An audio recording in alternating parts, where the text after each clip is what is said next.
So ship it early. So I'd love to just share this. I don't know if any of you have seen this. Hi, Hulme. What do I do? This is crazy. You.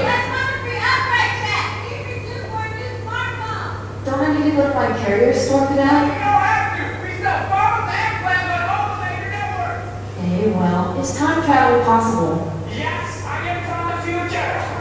Phones, plans, and events. Okay, anyone seen that campaign before? Okay, so it's a campaign by Best Buy. Impressively, there wasn't much branding on there, but Best Buy, I think in this case, have actually addressed one of the big things which it takes. When you're launching to learn, it takes bravery.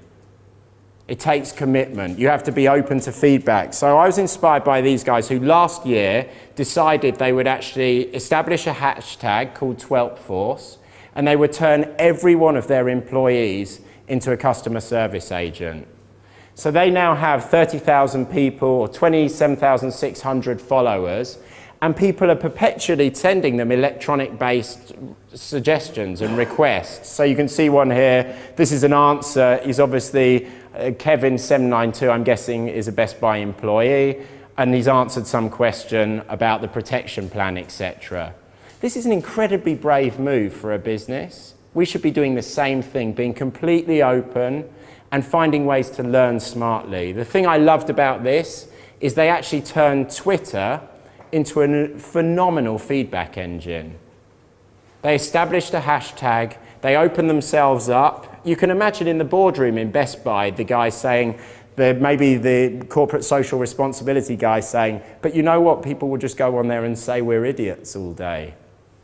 You can imagine that conversation, it would have happened, but they were brave. They said, well, better they do that on our platform than someone else's, and let's show them that's not the case with our behavior.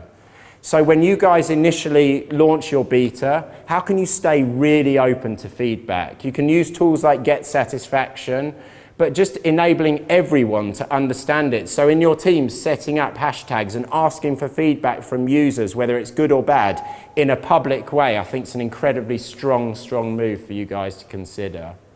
I also think there's amazing tools that we can use that aren't harnessed at the moment for research. So going back to the research phase, it's actually something Art said that made me think of this, but when you guys are testing value propositions, why not take out Google AdWords for the value propositions, pay a small amount of money, put them up there and see which consumers click on? How much does that cost you? It costs you virtually nothing, and you get feedback as to which words are important to consumers. I suspect you can probably